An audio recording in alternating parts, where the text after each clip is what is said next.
सांभाळून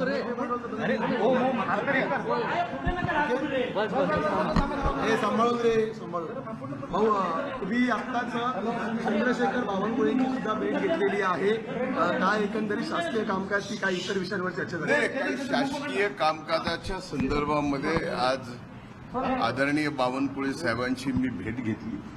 महसूल विभागाचे बीड जिल्ह्यातले आणि परळी विधानसभा मतदारसंघातले काही प्रश्न राहिले होते ते मार्गी लावण्यासाठी माझी आणि त्यांची आज भेट झाली. सर, दुसरीकडे रोहित पवार ट्विट करत आहेत, तुमच्यावर आरोप होतोय की बीड पोलिसांनी काही पलंग मागवलेले आहेत, त्यावरतून हे पलंग नेमकी आत्ता त्याची गरज का भासते? एक लक्षात घ्या, एकंदरच या बाबतीत पोलीस प्रशासनाने स्टेटमेंट दिलेलं आहे की हे पूर्वीच ज्या खाटा मागवल्या होत्या त्या पूर्वीच मागवलेल्या आहेत. हे काही ही घटना घडल्यानंतर किंवा घटना घडायच्या नंतर किंवा आरोपी अटक होणार आहेत त्यावेळेस काही केलेलं नाही, तर त्याच्या अगोदरच त्यांनी त्या खाट मागवल्या असं पोलीस प्रशासनाने त्यांच्या स्टेटमेंटमध्ये अतिशय सुस्पष्टपणाने सांगितलेलं आहे. वडेट्टीवारांचं एक वादग्रस्त वक्तव्य आहे की छोट्या राजीनामा द्यावा अशी वारंवार मागणी केली जाते. काय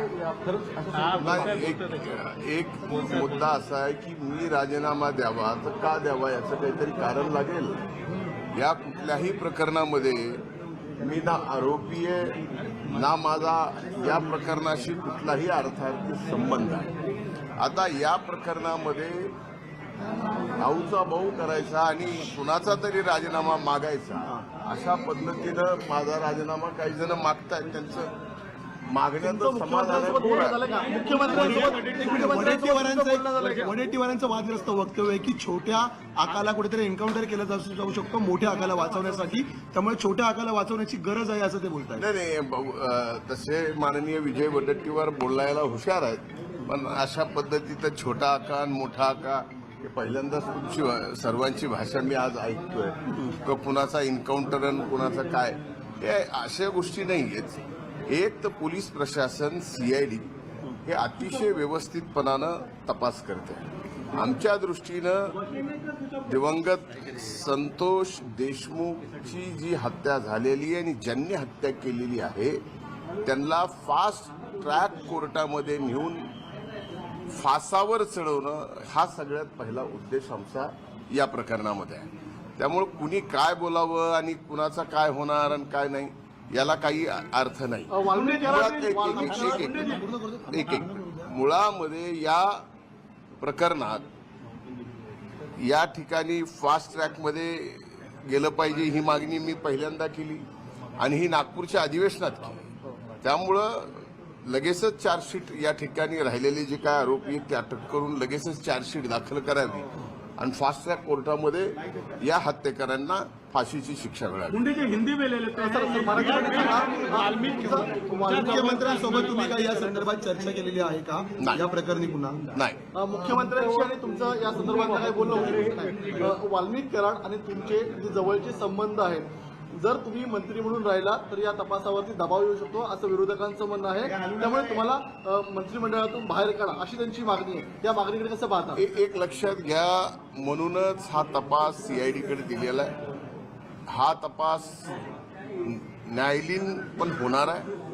त्यामुळं त्या तपासाशी कुठल्याही प्रकारचा प्रभाव मी मंत्री म्हणून राहून होऊ शकत नाही. म्हणूनच या ठिकाणी सीआयडी, एसआयटी आणि न्यायालयीन ह्या तिन्ही प्रकारच्या चौकशा या ठिकाणी चालू आहेत. बीडचं पालकमंत्रीपद मुख्यमंत्री एक लक्षात घ्या, याच्यात का घडतं हे आम्हाला कळण्यापेक्षा माध्यमांना जास्त अगोदर कळतं. आता या बाबतीमध्ये का घडावं, या बाबतीत मीच पालकमंत्री, मीच मंत्री, मीच का नसावं, हे जे विरोध करणारे लोक आहेत आपण त्यांना प्रश्न विचारले तर अधिक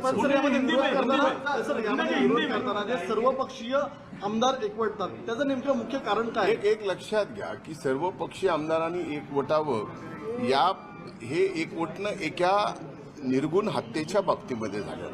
त्यामुळे ते काही चुकीचं झालं असं मला म्हणता येत नाही. कारण ती घटना अतिशय दुर्दैवी आहे आणि त्या घटनेमध्ये जे कोण दोषी असतील त्यांना फाशी व्हावी हीच भूमिका तिथं सर्वांची प्रकाश सोळंके म्हणतात की बिन खात्याचं मंत्री ठेवण्यात यावं. प्रकाश सोळंके तुमच्याच नाही. आता मला कोण म्हणलं माहित नाही, पण बिन खात्याचं मंत्री कसं ठेवता येतं शासनाने त्यांच्याकडनं पूर्णपणानं पालकमंत्री पदासोबत तुमची भूमिका काय आहे? एक मिनिट, पालकमंत्री पदासोबत तुमची भूमिका काय आहे?